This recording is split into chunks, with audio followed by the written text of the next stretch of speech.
muito obrigado pela presença aqui, mais uma vez, sabe. Dê um bom dia para os nossos queridos motoristas de São Cristóvão. Ah, verdade. Bom dia, Misael. Bom dia a todos os ouvintes da RBN. É um prazer muito grande estar aqui com vocês novamente, aqui no Bairro Novo. Também meu abraço a todos os motoristas. Meu pai foi motorista de caminhão, devoto de São Cristóvão. Oh, que bacana. E que São Cristóvão abençoe a todos aí nessa caminhada. Eu falei agora há pouco, senadora, que São Cristóvão é um santo protetor dos motoristas. Ele é um santo, ele é italiano, mas lá em Sergipe, uma cidadezinha chamada São Cristóvão, que tem toda uma arquitetura portuguesa e espanhola, se comemora hoje. É uma festa muito grande, porque diz que cada cidadão de São Cristóvão lá em Sergipe, que cada família tem um motorista na família. Então, acho que por isso que a cidade tem esse chamamento para que os motoristas vá para a cidade comemorar. E também, senadora, eu acabei de comentar agora há pouco que os nossos motoristas aqui de Curitiba, eles passam por um momento tão difícil, porque chega algumas épocas, os patrões estão brincando com essa questão do salário, que é tão sagrado, e eles estão numa guerra contra a prefeitura, e chega na época de pagamento, eles pagam metade, pagam um quarto, enfim, os nossos queridos motoristas estão passando por um momento difícil, mas o tema não é esse. Vamos tratar do que interessa. Eu queria que a senhora fizesse uma leitura nesse momento da situação política paranaense, que é um momento tão difícil, né, senadora? Um momento tão triste da política paranaense, nesse momento, com os professores, com obras superfaturadas, obras não construídas. E eu tenho certeza que a senhora acompanha muito de perto essas situações. Olha, Misael, bom, eu queria, antes de começar a falar um pouquinho sobre o momento político atual, fazer uma saudação aqui também ao Zezinho, uma saudação ao Alicate, do Sindicato dos Metalúrgicos, e todos que estão nos ouvindo, todas as lideranças aqui do Bairro Novo. Dizer que realmente a gente passa por um momento difícil na política em geral, né? No país, no Estado. Agora, em relação ao Estado, eu acho que a coisa mais triste que nós passamos, Misael, foi o desrespeito do governo em relação aos professores. Ter crise financeira, ter problemas políticos, eu acho que a gente tem que enfrentar, mas enfrentar da maneira clara, correta, recebendo as críticas, tomando as medidas. Mas o que nós vimos aqui foi um desrespeito aos seres humanos. Ter uma ação como aquela que nós tivemos no Centro Cívico, de fazer com que os professores sofressem aquele tipo de repressão, não se justifica numa democracia. Isso, infelizmente, é uma marca para o Estado do Paraná, uma marca negativa, tanto em nível nacional como em nível internacional. Eu acompanhei essa situação de perto, eu com outros senadores, o senador Requião participou comigo, outros deputados federais, e realmente nós ficamos muito tristes pelo Paraná ter dado esse mau exemplo ao Brasil, né, de falta de respeito. Porque eu acho que você ter divergências, ter oposição, é da natureza da democracia. Agora, você querer calar o outro, você não deixar o outro se manifestar... Liberdade, né, senadora?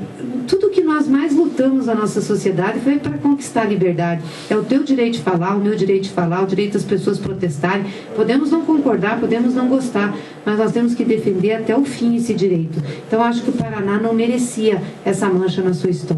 O 29 de abril. Eu estava lá, senadora. Eu lembro que você estava lá, tinha um movimento forte, várias lideranças estavam na solidariedade dos professores, e eu penso que a gente vai ter que deixar isso registrado na memória para evitar que aconteça de novo. Senadora, como a gente sabe que o Brasil passa por a senhora acabou de comentar aí que o Brasil passa por um momento difícil, e a senhora fez um pronunciamento. Eu já vinha falando também, não sei se a senhora lê alguma coisa minha no Twitter, nas redes sociais, nós somos amigos, né, nas redes sociais, e uns dias antes da senhora pronunciar, eu venho batendo na tecla que o Brasil está ou está na iminência de um golpe. Eu queria que a senhora comentasse isso. O senador estava ou está ainda na iminência de um golpe? Acho que nós temos forças aí da oposição, de setores da mídia que querem patrocinar um golpe político no Brasil. Acho que nós temos duas situações, Misael. Uma situação que é em relação à economia e uma situação que é em relação à política. Se diz muito que nós estamos numa crise econômica sem precedentes no Brasil. Todas as pessoas falam disso com muito pessimismo. Eu queria chamar a atenção às pessoas e dizer que as coisas não são bem assim. Eu acho que nós temos dificuldades econômicas no Brasil, mas crise econômica sem precedente nós já tivemos. Quando a gente não tinha, por exemplo, um salário mínimo digno que não chegava a $100, quando nós tínhamos uma inflação altíssima que era descontrolada, juros na casa de 25%, uma taxa de desemprego de 12%, é uma crise, isso sim era crise. Hoje a gente tem... Gente morria, né, senadora? Gente morria, não tinha um cordão de proteção social, tinha fome nesse país. Hoje o Brasil não tem fome, nós temos um salário mínimo que garante a renda, que é digno, minimamente digno, nós temos renda para as pessoas, né? E mesmo tendo dificuldades em alguns setores da indústria, tem outros setores da economia que vão bem. A agricultura, por exemplo. Eu estive no interior esses dias. Você vê a nossa agricultura, seja do pequeno agricultor, seja do grande, está indo bem. Às vezes as pessoas dizem assim, está muito cara a energia. Está cara, porque nós tivemos um problema de chuva, tivemos que despachar energia térmica, encareceu, acho que agora já vai abaixar de novo. Nós vamos conseguir melhorar. Mas, assim, nem de perto era o que tinha antes, que você não tinha condições, às vezes, de ter comida na mesa. Senadora, a senhora falou em energia, a energia tem contribuído muito grande para acelerar a inflação no país, né? Principalmente aqui em Curitiba, a inflação é uma das mais altas do país. Os aumentos foram significativos nos tributos, aqui nos impostos, em taxas, aqui, esgoto, energia, né? E a gente sabe que é em razão da falta. Os investimentos do governo federal, ele vai sanar em médio prazo ou em longo prazo essa questão da energia no país? É que aqui no Paraná, eu acho que são duas coisas, Misael. Primeiro, assim, a gente teve falta de água e a nossa matriz energética é a base de água, de hidrelétrica. Então, para não faltar energia, nós tivemos que despachar a chamada energia térmica, que é energia gás, carvão, para não faltar. E isso é mais caro, acaba tendo impacto na conta. O problema é que o Paraná encareceu mais ainda, porque o que aconteceu? A Copel, geradora de energia, teve lucro e a Copel, distribuidora, prejuízo. Ao invés de fazer como o Requião fazia antes, um equilíbrio, passar de dinheiro de uma para outra, não. O que o governador fez agora? Distribuiu o lucro da Copel Energia e botou todo o prejuízo para os consumidores pagar. Então a conta de energia do Paraná é uma das mais altas do Brasil, sendo que nós temos maior recurso hídrico para geração de energia. Então é um absurdo que lado aqui, né? Não, Itaipu, todas as usinas da Copel, a gente tem muita energia, nós despachamos energia para fora.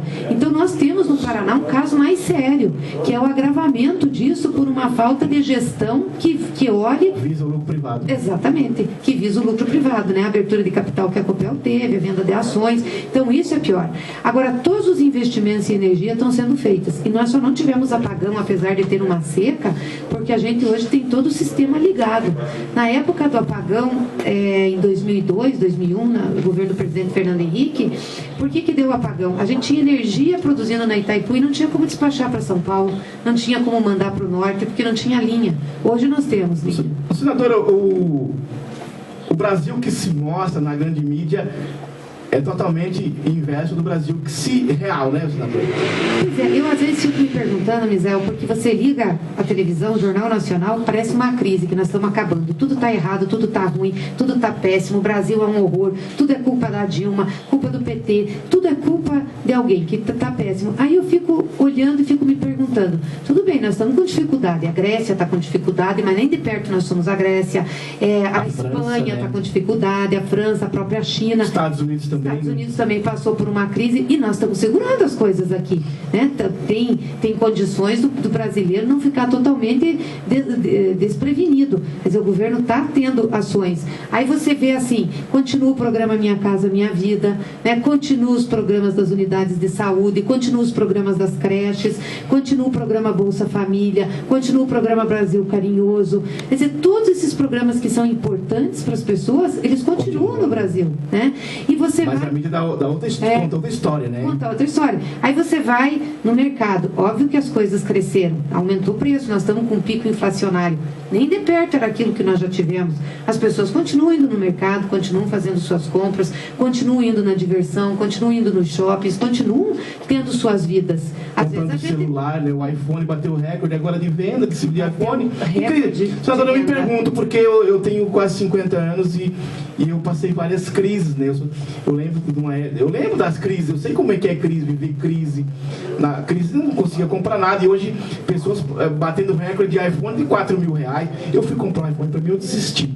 Eu achei muito caro o preço, não vou comprar, não vou esperar baixar um pouco. Mas as pessoas estão lá fazendo fila para comprar o iPhone. Não, e mesmo celulares e todas as marcas, hoje você tem pessoal conectado. Então, assim, eu acho que a gente tem que encarar as dificuldades como elas são. Nós temos um momento de dificuldade econômica, temos sim, vamos passar por uma dificuldade, mas vamos encarar isso e vamos passar. O que não pode é a gente estar dizendo, tá ruim. Esses dias um amigo meu me contou uma história, disse que ele estava, eu não sei se é aqui no Boqueirão, e tinha uma fila para emprego numa empresa aí. E aí ele ouviu um amigo que estava de macacão de uma outra empresa, estava trabalhando na empresa. Ele perguntou para o rapaz assim, tudo bem, fulano? Aí o fulano disse assim, bem nada, você não está vendo que eu estou aqui na fila para emprego? Daí ele disse assim, mas você não está trabalhando na outra firma? Ele disse assim, tô, mas é que essa aqui é melhor. Ele disse, não, então você não está numa situação pior, você está tendo opção. Tem opção de arrumar outro emprego. De arrumar um outro emprego. Então acho que as coisas têm que ser vistas assim. Uma realidade. Como uma realidade. De maneira positiva também, né, senadora? Porque se nós ficar todo mundo chorando, tá péssimo, tá ruim, tá horroroso, quando é que nós vamos parar? Temos que trabalhar, correr atrás. Senadora, essa semana agora, ou essa semana não, há uns 15 dias entrou na pauta aqui do Paraná, a senhora já vem comentando também, que eu acompanho o seu trabalho, com relação à renovação dos pedágios aqui no Paraná. Formaram uma força-tarefa de gente de oposição, de situação. Com relação aos pedágios, como que a senhora, qual é o ponto de vista da senhora e como que a senhora pauta esse tema pedágio? Prorroga ou faz-se uma nova licitação? Acho que tem que perguntar para as pessoas. Nós queremos prorrogar um pedágio? Claro, nós queremos prorrogar um pedágio que tem um problema, que tem o pedágio do Paraná, o mais caro do Brasil, os contratos com os mais complicadores, as situações mais complicadas possíveis, que já começou errado. Nós vamos, é que nem você construir uma casa nova sobre um brejo, ou sobre sustentação que não está boa, pilar que não está bom, que está podre. Não adianta. Então, assim, eu pergunto, será que é isso que nós queremos? Resolver o pedágio, vamos prorrogar para daqui a 25 anos nessas bases? Eu não sou contra prorrogação de contrato, até você é advogado, você sabe disso, também sou. Qualquer contrato pode ser prorrogado. Nós estamos falando de um contrato de 25 anos. Claro, um contrato de 25 anos e que tem dado muita dor de cabeça aos paranaenses com o pedágio mais caro do Brasil. Senadora, se em 25 anos, nós cidadãos paranaenses que acompanhamos, que pagamos essa conta, não tivemos vantagem, por que renovar? Esse é meu ponto de vista. Por que renovar o contrato de pedágio? Porque eles estão falando o seguinte, Misael, que faltam 6 anos. Se a gente renovar, eles vão botar mais obras e vão baixar um pouco a tarifa. E por que não fizeram isso antes? É isso que eu pergunto. Por que não baixaram as tarifas sem precisar renovar? Porque nem as obras entregaram. Ó, eu coordenei com a presidenta Dilma um pedágio de mais de 5.000 quilômetros de estrada no final de 2013. Nenhuma licitação saiu por mais de R$ 3,40 a média de 100 quilômetros. Aqui, nós pagamos quase 18 para descer para a praia. É um absurdo. O que tem naquelas rodovias que custa R$18? Senadora, eu sou advogado curioso. E aqui no Paraná, a tese que eles dizem que o Jaime Lerner fez um contrato de pedágio que não tem como você anular esse contrato ou encerrar ele. Aí tem uma cláusula no direito administrativo que é exception ad implementum contractus, né? Que em inglês eu não sou é exceção do contrato não cumprido. Esse é o meu ponto de vista como advogado. Se as pedageiras, elas tem no contrato que deveria duplicar, algumas obras não foram feitas, não cumpriu o contrato, deveria romper o contrato. Claro. E agora nós estamos aí há quanto tempo dessa novela do contrato, dos pedágios, e agora eu vejo com tristeza, como cidadão, querer renovar. Isso é um tapa na nossa cara. Não, já era para ter resolvido. Em 2011, quando eu fui eleita senadora, eu pedi para o Tribunal de Contas da União fazer uma auditoria nos pedágios do Paraná. Fizeram e disseram que era um pedágio muito caro porque a taxa de lucro das pedageiras, das concessionárias, era muito alta. E que, portanto, o governo do estado tinha 1 ano para rever. Isso como o governo federal estava fazendo. Passou 1 ano, o governo não reviu, foi lá, deu mais prazo, o tribunal deu mais prazo, eu cobrei do tribunal, o tribunal disse que o governo estava vendo, agora nós chamamos o presidente do Tribunal de Contas da União para lá explicar. Quer dizer, todo mundo fica falando e não encara, por que não fez a revisão? Até o Requião disse que ia acabar ou abaixar, não acabou nem abaixou. O Beato disse, não, vou resolver. Não resolveu. Agora vem com esse papo de querer renovar. Suspendeu-se, né? Fizeram um acordo. Suspendeu os processos judiciais. O processo judicial estava quase para ser julgado, né? Claro, fez um acordo e o que aconteceu? Aumentou a tarifa de pedágio. Então, assim, é brincadeira com as pessoas. Senadora, a senhora falou em referendo, plebiscito, são ferramentas jurídicas que estão presentes na Constituição de 88. Por que no Brasil se usa tão pouco essas ferramentas de consulta popular, que é tão importante, né? As garantias constitucionais, o habeas corpus, o habeas data, o mandato de segurança, o mandato de injunção. O mandato de segurança ele é bem popular. Agora, essas ferramentas, plebiscito e referendo, a imprensa joga para nós, cidadãos, como se fosse um monstro. Por que não se usa? Por que o Congresso Nacional, o Senado Federal não coloca essas ferramentas que são ferramentas de democracia participativa? Nós temos poucos mesmo. Eu me lembro, o plebiscito a gente fez sobre armas e sobre a forma de governo, né? Monarquia, o parlamento, só dois, que eu lembro, só dois também. Não lembro de outro. Mas, por exemplo, nessa questão dos pedágios, eu sou a favor que, se quiser fazer essa discussão, consulte o povo. Claro, a Assembleia Legislativa tem autonomia para isso, aprova e faz um plebiscito. Porque aí todo mundo põe as claras. O que aconteceu nesses contratos de pedágio? Por que o Tribunal de Contas mandou rever e não reviu? Por que estava sendo quase julgado e foi tirado da justiça? Que história é essa? Chega da gente pagar uma conta alta. Eu sou a favor do seguinte, nós estamos num país onde todos têm que ganhar. A concessionária é uma empresa, ela tem que ganhar também. Ninguém quer que ela trabalhe de graça. Agora tem que ser o justo. Não pode ser extorquindo. Porque o que acontece?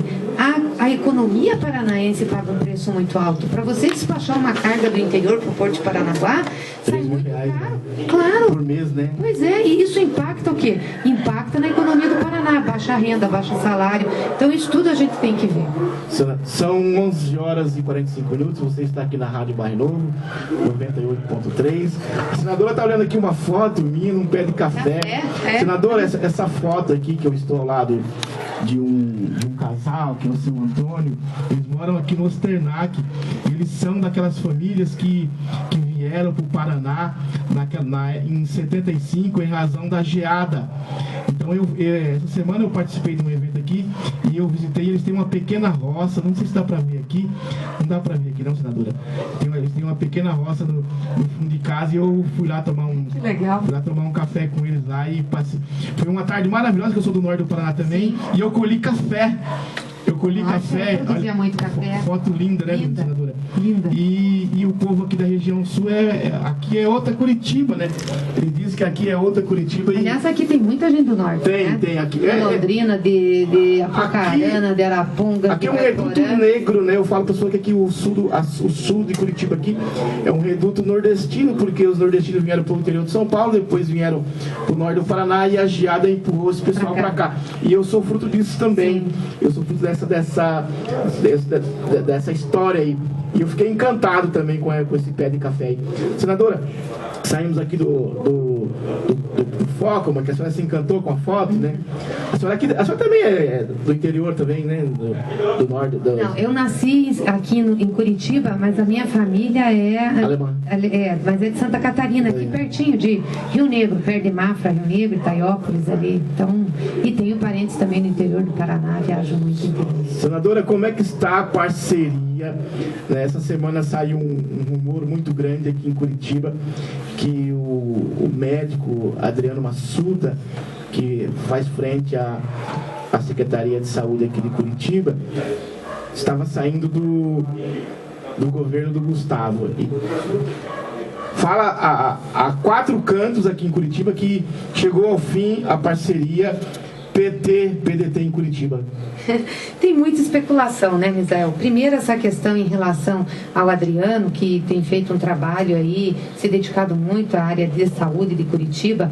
Ele recebeu um convite do ministro da Saúde. Inclusive, o ministro me ligou essa semana para justificar. Ele disse assim, olha, nós acabamos fazendo uma publicação de uma nomeação do Adriano. Sem consultar. E foi um erro, porque assim, eles tinham feito um convite para o Adriano, o ministro ia falar com o prefeito, eles querem que o Adriano assuma uma secretaria nacional, o que é um reconhecimento ao trabalho dele e também um reconhecimento a Curitiba. E o pessoal preza muito, o Gustavo, enfim. Só que às vezes essas questões burocráticas foi falado lá na Casa Civil e o pessoal fez a nomeação. E aconteceu isso, né? Foi errado. Então até o ministro me ligou e disse, olha, eu preciso falar com o prefeito está viajando, para a gente se desculpar, mas isso não tem nada de rompimento político, não. Foi realmente um erro, mas o ministro quer muito que o Adriano assuma essa Secretaria Nacional em Brasília, pela experiência que ele tem, ele já foi assessor lá em Brasília, já foi subsecretário, e pediu inclusive para eu ajudar, porque o Adriano estava com problema de família, também tinha uma opção de ficar em Curitiba, tinha um pedido do prefeito Gustavo, mas eles estão pedindo muito para que o Adriano assuma. Senadora, e como que a senhora vê esse momento político em Curitiba? A parceria PT-PDT deu certo, teve avanços, teve conquistas. O governo federal teve investimentos significativos em Curitiba? Acho que teve muitos avanços e conquistas. É natural na política, né, ter esses momentos, principalmente que são perto da eleição, em que as coisas ficam mais nervosas, cada um está fazendo uma discussão sobre um caminho político a seguir, mas eu diria que foi uma aliança de sucesso, né? Hoje a gente ajuda... Quais são os investimentos hoje para Curitiba? Eu queria que a senhora listasse, que a senhora acompanha de perto, porque a parceria PDT e PT tem a tua mão política. Eu sei disso porque eu participei junto também de todas, eu acompanhei de longe, mas acompanhei de perto também. Vamos ver se eu lembro de todas, né? Mas vamos pegar, por exemplo, na área de saúde, que é uma área que a gente tem uma atuação maior junto aí com o prefeito, o secretário é nosso, né? Que é o Adriano.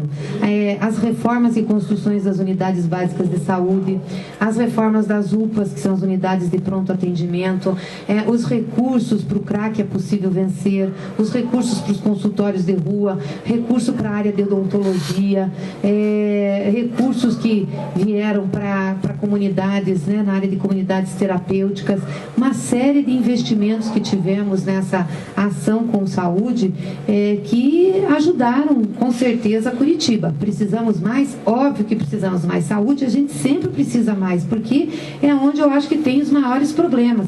Mas o Mais Médicos, que foi importante, né? Como isso ajudou os municípios, não só Curitiba, todos os municípios do Paraná, ajudou muito. Então, hoje a gente tem uma ação grande na educação, ICMEIs. Né? Quantos ICMEIs vieram para Curitiba com recurso federal? São 15, parece, senadora? 15. Quer dizer, que estão ajudando mães, que estão ajudando as crianças, né? Recurso para merenda escolar, recurso para educação, para o contraturno, medidas que foram feitas juntas. Parcerias. Né? A questão das casas. Todas as casas construídas hoje em Curitiba, são 6 mil casas, né? Parece que o PT entregou 6 mil casas, né? É uma parceria com a prefeitura em que 80% ou mais dos recursos são federais. A questão dos recursos para as vias de ônibus, né? O metrô ainda não saiu porque está enrolado aí nas questões de licitação. Que é normal, mas assim, teve recurso para melhorar os terminais, para melhorar as vias de ônibus, investimentos, né, nos corredores. Então, isso tudo é recurso federal. Nós vamos licitar agora o contorno sul, fizemos audiência pública já. Isso tudo é investimento aqui em parceria. Falta no político brasileiro, o político republicano é aquele que vai para a luta, vai para o embate na época da eleição, vence a eleição, aceita a vitória ou a derrota e leva a sua vida. Isso chama-se republicanismo. O jogo é pelo voto. O político brasileiro, ele não desce do palanque quando chega ao poder, senadora? Eu não sei se é o político brasileiro. Alguns têm dificuldade, realmente. Descer do palanque, né? Eu acho que quando você está na coordenação, você está, por exemplo, num governo, você tem que ser muito mais humilde e ir atrás de ajuda do que esperar dos outros. Faltou humildade. O governador Beto Richa, ele reclama muito que o governo federal, a governa Dilma, o governo Lula, ele reclama muito, isso é notório, é de conhecimento público, que as portas sempre estão fechadas para ele É isso mesmo que ocorre? Ele é um mentiroso, né? Vamos combinar, porque não é verdade isso. Vamos pegar os investimentos do Paraná. Quem é que investe em casa? É o Beto Richa? Claro que não. Quem investe em casa, em Minha Casa Minha Vida, é o governo federal. Quem é que cuida de rodovia hoje no Paraná? É o governo federal. O governo do estado não consegue construir nem 10 quilômetros. Não consegue cuidar, vai inaugurar a obra feita pelo pedágio, o que é uma vergonha. Como é que está a educação do Paraná? Quem é que está mandando dinheiro para construir escola? O governo federal. E eles acabaram de ter um desvio agora. Foi preso, inclusive, o diretor. 19 bilhões que veio para cá e eles não conseguiram colocar. Quer dizer, da onde que era esse recurso? Do governo federal. Né? Investimento que tem em saúde, da onde que vem? Do governo federal. Então é brincadeira o que a gente escuta desse governador. Eu lembro que quando eu fui eleita senadora, eu tive no Palácio Iguaçu, eu e o Paulo Bernardo, que na época era ministro, fomos lá com o pessoal do BNDES, falar com o governador, dizer, nós estamos aqui para ajudar. Você acredita que eles tiraram uma foto e recortaram a minha presença para não dizer que eu estive junto na reunião? Porque é o seguinte, eles não queriam dizer que nós estávamos ajudando. Nós mandamos patrulha do crack, é possível vencer aqui no estado. Não estão usando. Não estão usando. E fica essa reclamação, esse choro. Senadora, hoje Curitiba... Veja o que ele está fazendo no estado, agora está caindo a máscara. A gente falava isso na campanha, o pessoal não acreditava, achava que ele era perseguido. Hoje em Curitiba, infelizmente... Eu ando de ônibus, eu optei por levar uma vida comum, que eu acho que andar de carro aí, dirigindo, é muito depressivo e é um isolamento social muito grande. Eu gosto de ficar no meio das pessoas. Eu sou que nem o Lula, eu gosto de ter o cheiro do povo, né? Eu gosto de estar no meio do povo. E Curitiba hoje, senadora, esse aqui é um desabafo meu como cidadão. As praças de Curitiba hoje, elas estão repletas de crianças, de jovens se drogando. Jovem de 17 a 24 anos, as praças estão repletas, a Praça Carlos Gomes, a Praça Tiradentes, a Praça Osório, né? Estão repletas. E é triste saber que tem um dinheiro federal para se investir, né, nessas políticas de combate e falta falta de parceria. Senadora, eu vou tocar num assunto espinhoso que eu acho importante que a senhora explique. Que a senhora, eu vou dar até o tempo que a senhora quiser para a senhora falar sobre isso, né? Esse doleiro Alberto Youssef, que é um bandido, ele é bandido. Esse cidadão aí, ele vem operando aqui no Paraná faz anos. Ele operou no Banestado. É um bandido. Ele disse em depoimento ao Ministério Público Federal, né, que deu 1 milhão a campanha que elegeu a senhora ao Senado 2010 e corre de boca em boca, senadora, de canto em canto aí, que esse dinheiro foi entregado para a senhora ou para alguém da senhora num shopping de Curitiba. É verdade isso? O que é? Eu queria que a senhora explicasse, porque a gente vê toda a mídia falando do envolvimento da senhora nesses casos aí, mas parece que a própria Operação Lava Jato já desistiu da senhora porque não achou nada contra a senhora, né, senadora? Isso mesmo, que é mentira. Eu não conheço Alberto Youssef, não pedi e não recebi nenhum recurso dele para minha campanha. E desafio ele a aprovar. E é exatamente o que você falou. Soltaram isso um pouco antes de terminar a campanha da presidenta Dilma, porque eu tinha sido ministra-chefe da Casa Civil dela, então queriam bater em mim para atingi-la. Colocaram esse elemento falando que me repassou R$1 milhão. Primeiro ele disse que foi ele que entregou pessoalmente para uma pessoa de um shopping. Depois ele disse assim, não fui eu. Mandei entregar em 3 vezes para essa pessoa. Aí falou da pessoa. A pessoa disse assim, eu nunca recebi, não conheço. Aí falou que foi uma outra pessoa que mandou. A pessoa foi ouvida e digo, não conheço e não entreguei. Então é um absurdo isso. Ele tem que provar. Eu não tenho problema nenhum em responder inquérito e acho, Misael, e defendo, você é do direito, eu também sou, qualquer denúncia que tiver tem que ser investigada. Então eu não me importo de estar respondendo inquérito, porque puseram meu nome, tem que responder.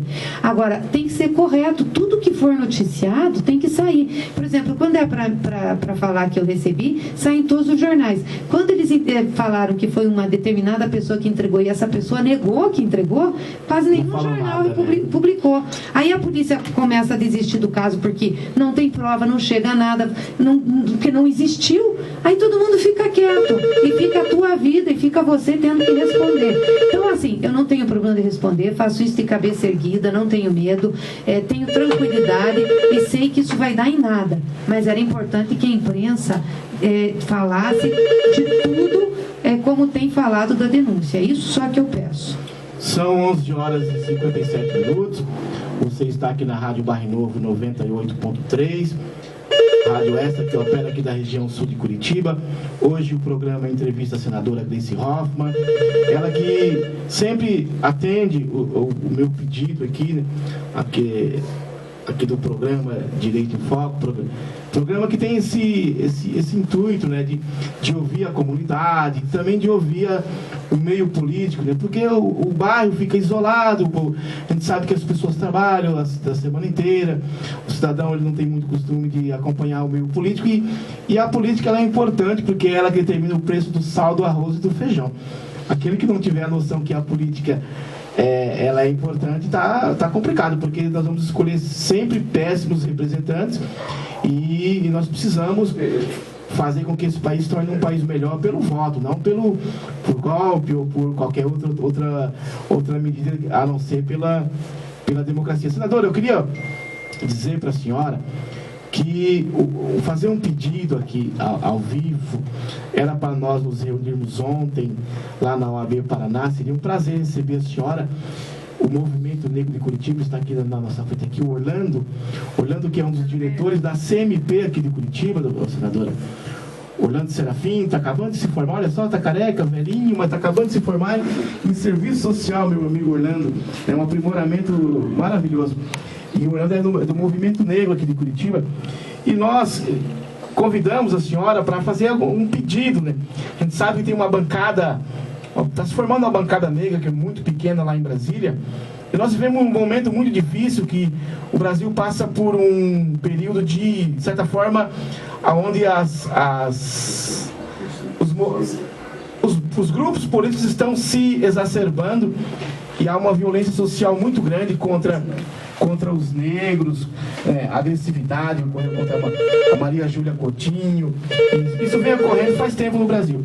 E nós queremos, senadora, que a senhora faça frente lá essa bancada negra para fazer algumas mudanças. Tem um projeto da senadora Maria do Rosário, do Rio Grande do Sul, né? Deputada, né? Deputada do Rio Grande do Sul. Tem também outro projeto de um deputado para mudar a lei 7.716/89, que é a lei do racismo também. E esse projeto da deputada Maria do Rosário, eu acho mais importante, que vai tipificar o crime de ódio, que alcança vários crimes. E era esse pedido que nós queríamos fazer para a senhora ontem, na nossa reunião lá na OAB Paraná. Então esse compromisso que nós queremos que a senhora assuma lá em Brasília, para trabalhar essas questões de, ao meu ver, tem que aumentar as penas para esses crimes, porque essas penas não passam de 5 anos. O juiz, na hora de tipificar o crime, ele faz uma leitura, tem que fazer a dosimetria, tem que seguir alguns ditames do Código Penal, do 59, do 33, que o juiz é obrigado a fixar os regimes. Trocando em miúdo, o cidadão que comete um crime de discriminação racial no Brasil, ele não responde, ele não paga por isso. Então, é isso que nós queremos pedir para a senhora, que a senhora faça frente lá em Brasília para ajudar a bancada Benedito da Silva, Ciba Machado e outros negros, são poucos, nessa questão da discriminação racial e do racismo no Brasil. Não, pode contar, Misael. Aliás, ontem a nossa reunião não deu certo, porque eu acabei indo para Irati, né? Estava uma chuva, também um frio, a presidenta iria lá na 14ª jornada de agroecologia e acabou não conseguindo descer, né? O tempo estava muito ruim.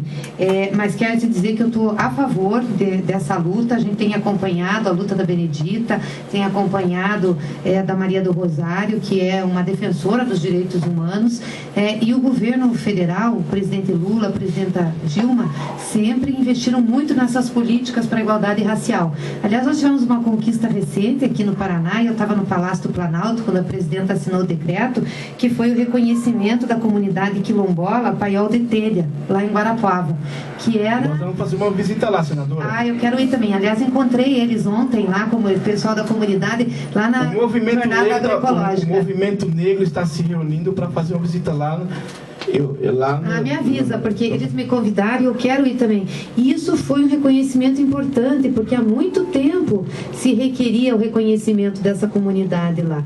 E a presidenta assinou o decreto. Então, você tem razão e, infelizmente, às vezes a gente tem nos nossos momentos históricos retrocesso, onde você encontra o ódio, a intolerância. Sendo uma sociedade onde nós temos respeito, principalmente pelos princípios cristãos, que são os melhores orientadores da conduta humana. São 12 horas e 2 minutos, daqui a pouco chega o Toninho da farmácia para fazer o seu programa aqui. Senador Baiano, que é um locutor aqui da rádio Bairro Novo, ele mora aqui no Osternac. Meu muito bom dia, Baiano, você está ouvindo aqui. Obrigado também pela ligação. O Baiano pergunta como que a senhora vê a importância das rádios comunitárias. Muito grande, viu, Baiano? Bom dia para você. Muito grande. As rádios comunitárias hoje têm um papel de divulgar as questões locais em todas as regiões do estado. Eu sempre, quando ando o estado, faço questão de fazer visita às rádios comunitárias, dar entrevista, conversar, porque essas rádios estão perto da população, falam do seu dia a dia, são próximas. Você veja aqui da Bairro Novo, qualquer pessoa da comunidade do bairro chega aqui, bate no portão, entra, fala com você. Isso é humano, né? Fala com o Zezinho, fala com o Baiano, fala... É humano. É humano. Mas as pessoas têm aonde recorrer, isso é legal. Senadora... Então, eu até quero dizer que nós temos um movimento lá para a defesa das rádios comunitárias. Nós temos que consertar uma situação que foi criada, e a gente está com um projeto nesse sentido, da questão do apoio cultural, que só pode ser 1 quilômetro. Que ter apoio. Nós queremos ampliar isso. Claro, porque se a rádio comercial ela não é limitada pelo apoio comercial da onde ela alcança, por que a rádio comunitária tem que ser? Então o apoio cultural tem que mudar. Nós estamos atentos nisso. Conseguimos uma reunião também no ECAD, que foi os representantes das rádios comunitárias aqui do Paraná, para baixar o preço em relação às rádios comunitárias no ECAD. Então, é uma área que a gente quer ajudar muito. Eu tenho me reunido sempre com lideranças, tenho conversado com o nosso pessoal lá, para a gente dar uma força para as rádios comunitárias. Falar em rádio e comunicação... Dificuldade para se manter. O artigo... Eu não lembro o artigo, acho que é o 226, que fala da comunicação social. Acho que é o 226 da comunicação, que fala da Constituição e fala da regulamentação e do... Por que não avança a reforma e a regulamentação do capítulo da Constituição que trata da comunicação social? É preciso romper esse monopólio desses grandes grupos econômicos. Por que não avança? Eu senti que nesse momento, parece-me que ia avançar, mas com essa crise toda aí, essa pressão, esse movimento aí, por que não avança? As pessoas fazem uma confusão, né? Quando você fala em regulamentação da mídia, a mídia que não quer ser regulamentada... Acha que é censura, né? Acha que é censura. Eles não vão regulamentar conteúdo. Não é isso. O que tem que regulamentar é a concessão. Veja, um trabalho de mídia, de TV e rádio é concessão. É público e é concedido ao privado. É que nem concessão de estrada. É público e é concedido ao privado. Tem que ter regras, tem que ter regulamentação. Todo mundo é assim, né? Pois é, todo mundo é assim. Por que a comunicação não dá? E quando você começa a discutir isso, o pessoal vem dizer, não, quer mexer no conteúdo. Não é mexer no conteúdo. Nós estamos num país que tem liberdade de expressão. Eu sou contra mexer no conteúdo. Já disse aqui, cada um tem que falar o que acha que tem que falar. Agora tem que assumir as consequências pelo que fala também, né? Eu responder pelo que fala, porque se eu fico atacando o outro e não tenho responsabilidade, não, tem que ter. Mas a liberdade de expressão tem que ser mantida. O que se tem que fazer é, como a presidenta falou, tem que regulamentar os meios econômicos, o fator econômico dessa concessão. Não é justo, né, senadora? A concentração que nós temos. Não é justo no Brasil, a mídia brasileira, em todos os estados, ela fica na mão de famílias que deitam e enrolam, que elegem quem eles querem, que dizem o que é certo e o que é errado. Eles querem dizer, agora não estão conseguindo dizer, porque as redes sociais estão indo frente isso aí. A internet tem ajudado muito. Há uma discussão muito grande nas redes sociais, tem conteúdos muito bons, né? Eu leio muito as redes sociais, eu tive de conteúdos muito bons, de boas pessoas, bons pensadores que não têm acesso à mídia, porque tem pensamento diferenciado, a mídia não dá, que é um pensamento, tem uma linha, Mas eu acho que tem que se fazer frente mesmo, estou falando como cidadão, Misael Caetano de Santos, que anda de ônibus, que paga imposto, tem que fazer a regulamentação, tem que acabar com o monopólio, com o oligopólio de qualquer grupo econômico. Isso não é bom para a democracia precisa avançar, e a democracia só avança com o pensamento, com a discussão de ideias. Esse microfone aqui do meu programa, senador, ele é aberto para quem quer que seja. Aqui fala a senadora da República e fala o cidadão aqui do bairro que queira falar. Isso é democracia. Isso é liberdade de expressão. Isso é liberdade de opinião. As democracias modernas precisam disso. Senadora, aí um último assunto que eu vi a senhora tratando, a senhora até escreveu um artigo, é sobre o IGF, né, que é o imposto de grandes fortunas, que está na Constituição também. É o único imposto, o único tributo da Constituição que não foi regulamentado. Por que também isso não avança? A gente sabe que tem uma concentração de riqueza muito grande no Brasil, e agora também há uma concentração de propriedade, né? O país está enriquecendo, e ao invés de desconcentrar o poder, a riqueza está indo para a mão de poucos. Por que isso não avança? Há uma frente muito forte lá no Congresso Nacional, no Senado, que impede os avanços. Há uma frente, sim. Eu até fui acusada de querer ficar aumentando imposto, que isso era ruim para o país. Eu digo, mas esse imposto tem que aumentar. Esse ano não tem problema nenhum que me xingue, que falem que eu quero aumentar imposto, porque o rico tem que pagar mais imposto que o pobre. O que não pode é hoje o sistema tributário que nós temos, e a gente tentou mudar isso com a presidenta Dilma, inclusive baixando os juros, e ela sofreu muito. Um dos principais ataques da presidenta e da desconstrução da imagem dela, política, Misael, é porque ela ousou mexer num negócio chamado taxa de juros. Lembra que ela baixou a taxa de juros para 7% e queria mexer na tributação? Né? O mercado financeiro enervou com ela, começaram uma campanha de destruição da Dilma por conta disso. E a mesma coisa em relação a esse imposto de grandes fortunas. Quando você fala para rico pagar imposto, não quer. Eles acham que o imposto tem que ser em cima do consumo. Aí o pacote de arroz... ICMS, né? Igual foi feito aqui no Paraná, né? Exatamente. O pacote de arroz tem o mesmo imposto para o rico e para o pobre. É igual o Beto Richa fez com a substituição tributária, aumentou para todo mundo. Quer dizer, isso é um erro. Nós temos que lutar. Por isso, eu vou continuar lutando no Congresso. Tenho lá várias pessoas que estão junto com a gente nessa luta, mas a gente tem resistência, sim. A maioria não quer. Senadora, eu sou advogado e eu tenho causas boas ainda para se trabalhar, para se ganhar dinheiro honestamente na advocacia. E uma das causas que eu reputo como importante é o inventário. Mas o inventário tem que se pagar o ITCMD. A herança. A herança, o imposto de transmissão de causa-morte e doação. Eu fiz uns estudos aí, e eu montei um pré-projeto para fazer o ITCMD progressivo, igual é Santa Catarina. Quem tem mais, paga mais, dá isenção para algumas pessoas que têm pouca isenção. Eu coloquei na mão do deputado, só que na minha inexperiência lá no passado, começando minha carreira de advogado, eu coloquei na mão do deputado que ele é da elite. Eles não vão querer a elite brasileira não vai querer perder benesses, né? Eles querem sempre jogar em cima da classe trabalhadora, esse é o peito da verdade, né, senadora? A maioria dissolve para todo mundo pagar igual, o que é errado, né? Sabe como é que é nos Estados Unidos? O pessoal fala que os Estados Unidos é legal e tal, mas nós tínhamos que trazer esse exemplo dos Estados Unidos. Lá é assim, a herança, quando ela é grande, quando é pequena não, você tem uma casa, tem alguma coisa... Isento. Mas ela é grande, o cidadão tem duas opções. Ou ele paga o imposto, que é altíssimo, 50% do valor, por aí, ou ele faz a doação para uma fundação de educação ou de saúde. Aí não paga imposto. Aí não paga imposto. Então, hoje você tem grandes fundações lá, mas fala de Harvard, fala Bill Gates. Lá não é educação pública, lá é tudo assim. Privada. É privada essas fundações, e são esses milionários que dão. Agora aqui no Brasil não, todo mundo paga igual, aí não tem jeito. A igualdade não está nisso, a igualdade está em você tratar os diferentes de forma diferente. Mas eles não querem isso. São 12 horas faz no Nordeste. Aqui é meio-dia. Lá no Nordeste. 11. Lá no Nordeste faz 12, 13, 14, né? São 12 horas e 11 minutos. Você está na Rádio Barre Novo, 98.3. Uma entrevista do programa Direito em Foco. Misael Caetano de Santos com você, com mais uma vez a senadora Gleice Hoffmann. Senadora, as suas considerações finais. Quero te agradecer, Misael. Muito obrigada pelo espaço. Sempre para mim é um prazer muito grande estar aqui na Rádio Bairro Novo.